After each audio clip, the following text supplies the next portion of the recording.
Price the Lord. கர்த்தரை ஆராதிப்போம். அந்த நீதியின் சூரியனை ஆராதிப்போம்.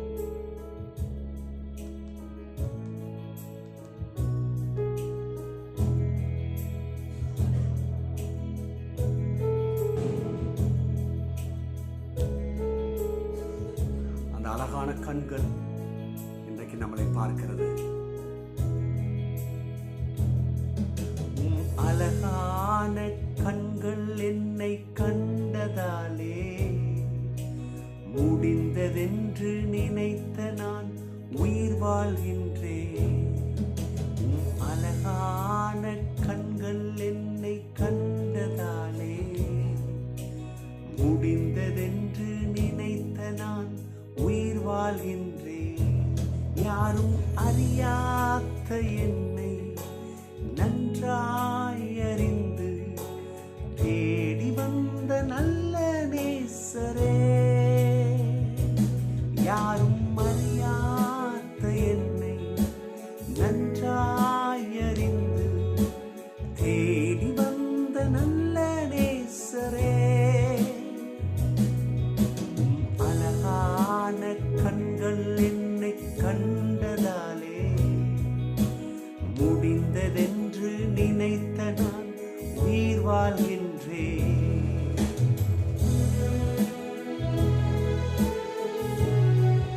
நம் உயிர் வாழ்வது அவருடைய கண்களிலே நமக்கு தயவு கிடைத்தது, இரக்கம் கிடைத்தது. நன்றி செலுத்துவோமா? நன்றி அப்பா.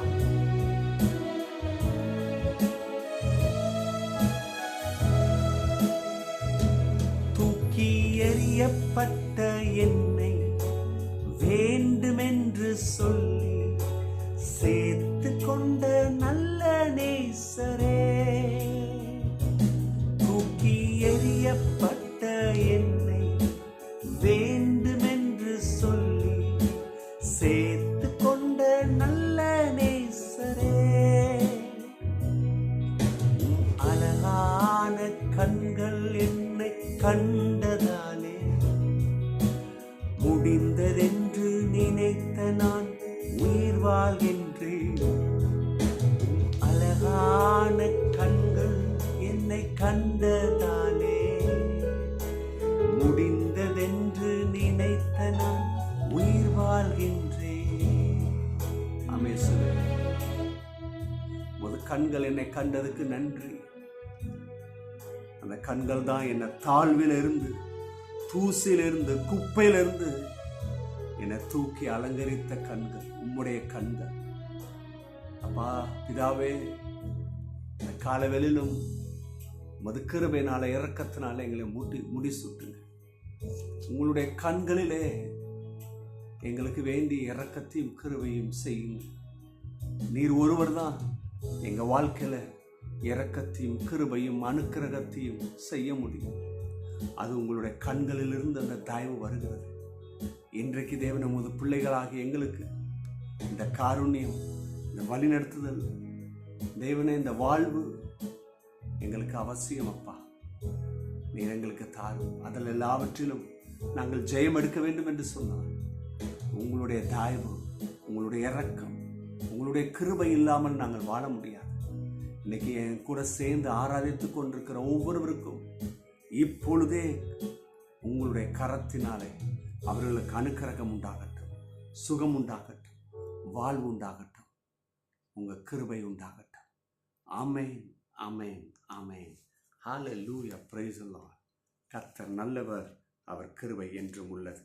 தேவ மக்களை, இன்றைக்கும் நம் வேத புஸ்தகத்திலிருந்து ஒரு அற்புதமான வேத வார்த்தையை ஆதாரமாக எடுப்போம். சங்கீதம் 91 சங்கீதம் 3 வசனம். இந்த வசனத்தில் இருந்து நம்ம ஒரு தலைப்பை எடுப்போம். அந்த தலைப்பின் அடிப்படையில் தான் அந்த வசனம் இருக்கு. God's protection and deliverance. கடவுளுடைய பாதுகாப்பும் அவருடைய விடுதலையும், அவர் நமக்கு கொடுக்குற நல்ல வாழ்வும். இந்த வசனம் அதுதான் சொல்லுது. எல்லாருக்கும் தெரிந்த ஒரு வசனம், அடிக்கடி சொல்லுவோம். ஆனால் அதை எவ்வளோ தூரத்துக்கு உணர்ந்திருக்கிறோம், அதை உறுதிப்படுத்திருக்கிறோம், அதில் நம்ம நம்பிக்கை வச்சிருக்கிறோம், அதை எனக்கு சொந்தமாக்கியிருக்கிறோம். இன்னைக்கு காலையில் கேட்குற ஒவ்வொருவரும் இந்த வசனத்தை உங்களுக்கு சொந்தமாக்குங்கள், நீங்கள் வாழ்வு பெறுவீர்கள். இந்த வசனம் எப்படி வருது? அவர் உன்னை வேடனுடைய கண்ணிக்கும் பாலாக்கும் கொள்ளை நோய்க்கும். குறிப்பாக இந்த வேட்டைக்கு செல்றவங்க அவங்களுக்கு தான் வேடன் என்று சொல்வார்கள். அப்போ பாருங்கள், சில பறவைகளை பிடிக்கணும், சில மிருகங்களை பிடிக்கணும்னா அந்த கண்ணி என்று ஒரு காரியத்தை பயன்படுத்துவாங்க, ட்ராப்பு.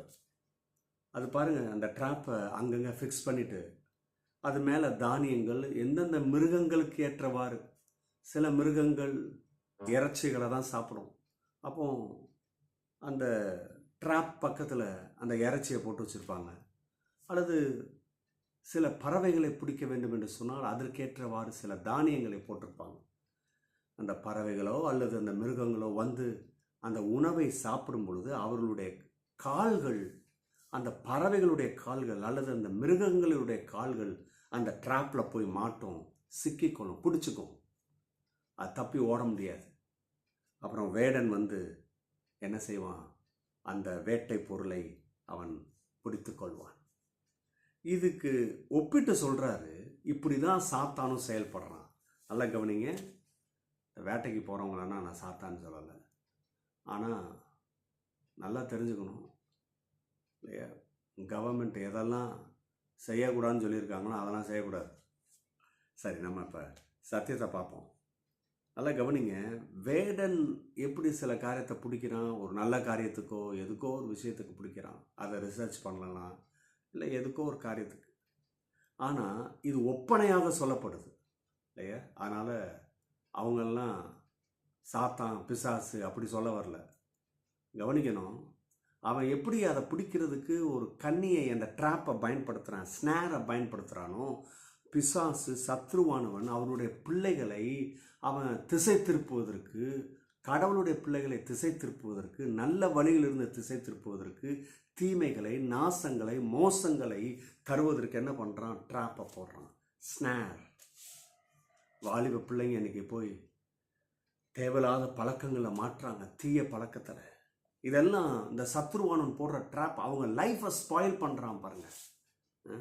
ஆனால் வேதவசனம் என்ன சொல்லுது?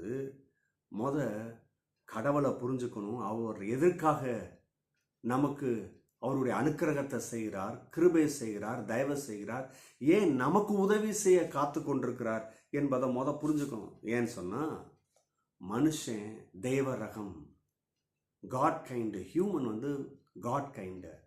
அவன் வெற்றி எடுக்கணும், அவன் வாழணும், அவன் ஜெயம் எடுக்கணும் இல்லையா?